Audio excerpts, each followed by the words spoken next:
Hi guys, it's Miss Sheehan. Um, I am here to just do a review of the Industrial Revolution. So for those of you who may have not been keeping up with the work over the optional work period for the last few weeks, this is just a review. If you have done that work, you probably know this already, but it would be good for you just to listen to it. So I would like you to just take notes on this. And then tomorrow you'll do a reading for a little more review. Side note, I really miss you guys. I wish we were in school, which is weird to say because usually I look forward to breaks, but it's hard not seeing you guys. So leave me a note on our teams or something and tell me what you've been up to and what you've been doing and how you're feeling and all of this, because I know this is a super weird situation. All right, so let's get into reviewing the Industrial Revolution. So, the Industrial Revolution, just basic definition, was the shift from making goods by hand to making goods with machines. And that's what industry means, that word. It means making things with machines, and usually in factories and things like that. This led to a total change in the way we live and interact with the world, from how we get our food, how we get our clothes, how we get everything we interact with, and how we work and socialize and educate ourselves. Everything that we know is a product of the Industrial Revolution.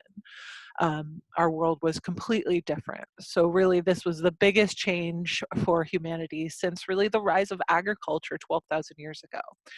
So it's a very, very important part of history.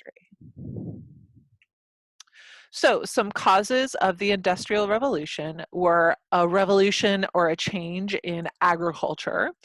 So there were some new methods of farming that led to an increase in food and a decrease in farmers because basically these changes made farming more efficient. So they could grow more crops, have more animals, which means that less people had to work at farming. So more food means that we also have a population growth, because if you have more food, you can have more babies, and then your babies can live longer. And if not everyone has to farm, you have more people who need jobs. So there's all of a sudden this big population who do not have to farm to survive, and are available to work. And the inventions of new technologies like steam and coal power that could power both transportation and machines and made them more efficient. So moving from like hand power or water power to steam and coal power. And all of this begins happening right around the 1750s. And it starts in England. And it primarily starts in England, although there were certainly other places where it was happening, but the Industrial Revolution really begins in England because England has several very important things. One, they have abundant natural resources like iron and coal. England is also an island nation with a lot of rivers, so they have access to the ocean and to rivers, so that means they can transport things easily.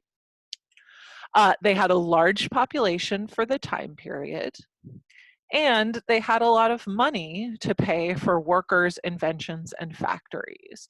So they have the resources they need to run these machines and transport the goods around. They have the people needed to work in the factories, and they have the money to pay for them. And that's really the perfect storm of things to start the Industrial Revolution.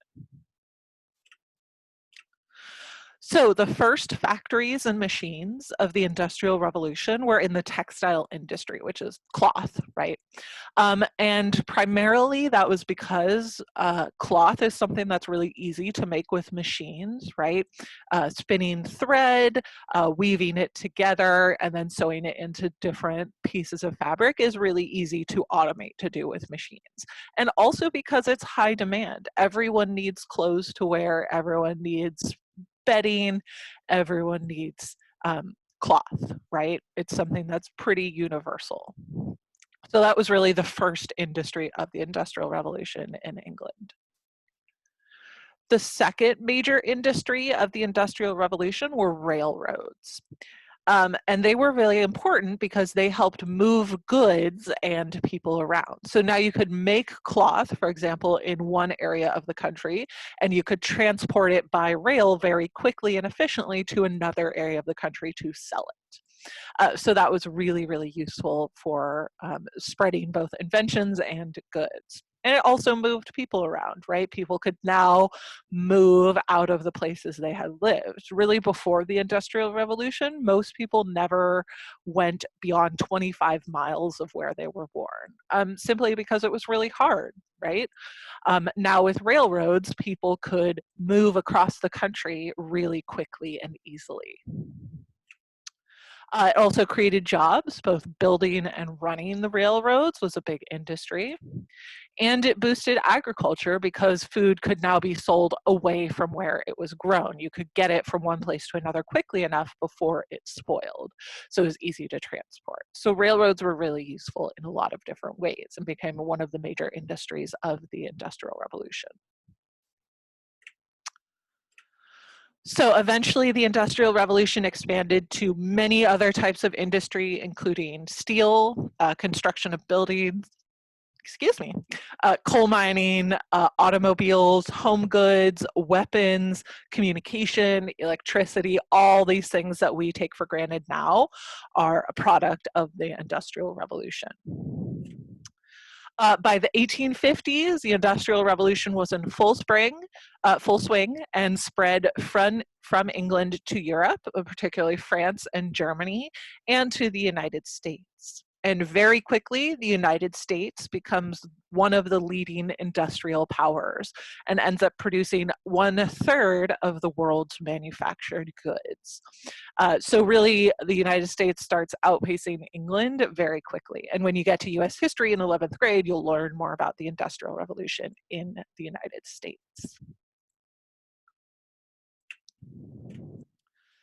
In the US, the Industrial Revolution led to the rise of big businesses and corporations, which are kind of what we think of now, right? These businesses would often try to make the most profit by creating monopolies and exploiting workers. So a monopoly is when one business buys up all the other businesses in its industry, and then it can set the price for the product it sells. So for example, if you think about like maybe shoes. So imagine if Nike bought up all the other shoe manufacturers in the United States. And then they could basically set the price for shoes. They could sell shoes for $300 a pair because no one else would be selling shoes. And that was a way for businesses to maximize profits, right? To get the most money for their goods. It's essentially illegal now because it means that goods are out of reach for a lot of consumers, but companies still try to do it. But this was very common in the US during this time. Working conditions, as I talked about in my last lecture, were pretty bad. There was a lot of child labor during this time period. Almost 20% of workers during the Industrial Revolution were under the age of 18, right? Many companies forced workers to work in very bad conditions, often for 12 to 16 hours a day, and it was usually 6 days a week, every day except Sunday. And there were very few or almost no government regulations on businesses. So there was no like minimum wage, there was no sick leave, there was no unemployment, there were no safety standards or regulatory bodies to make sure that work was safe for people. And that meant that there was a lot of accidents and injury and a lot of job insecurity. And a statistic in 1882, an average of 675 workers were killed in work-related accidents each week, which is a huge number, right? So it meant if you got sick and you had to take time off work, you would lose your job, right? If you got hurt, the company wouldn't pay for your medical bills. The company could pay you whatever they wanted, right? And it also meant that you didn't really have a choice in what you wanted to do because you kind of just had to take the first work that was available to you. So to fight against this, workers joined together to form unions to try and get better working conditions. And they would do that sometimes in individual factories or like industry wide. So like textile workers would have one union, or like pant makers would have one union. And they used two different strategies to try and get better working conditions. The first is what's called collective bargaining, which is asking for things together from the employer. Because if a whole bunch of you go and say, we want this thing, you have more leverage than if just one person says, we want this thing, right? And then if that didn't work, they would use what were called strikes, which was where everyone in the factory or in the industry would refuse to work until the employer gave them what they were asking for, and until they would negotiate. And both of these things were very effective and actually led to governments beginning to regulate businesses and passing laws that made things like minimum wage and healthcare and weekends and 40-hour work weeks and things like that. So, oh, my slide is wrong there. That should say impact of the Industrial Revolution. So there were four big impacts. The first was new economic systems were created, like capitalism, socialism, and communism. And we're going to talk more about what each of those are later this week. The second were the development of new technologies and innovations. So everything we know today is an effect of the Industrial Revolution.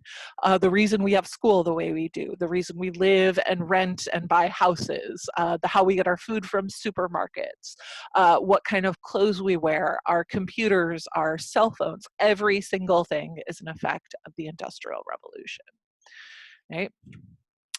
A third huge impact was the shift from rural or country life to urban or city life. And during the Industrial Revolution, we see a huge explosion in the growth of cities. And that was primarily because factories were located in cities, and so workers were moving from the country to the cities to work. And this also meant that humanity's way of life changed drastically for the first time since the rise of agriculture. Instead of most people farming to live, now people were working for wages, for pay, to live, to buy food and what they needed to live, right? So the way we live our lives changed really in this huge way for the first time in 12,000 years, essentially, since we went from hunter-gathering to agriculture. And this also started imperialism, which we're going to talk about next week. Europeans and the US began to run out of the resources they needed to create their goods.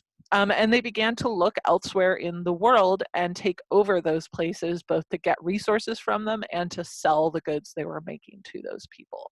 So we'll talk about all of that in our next unit next week.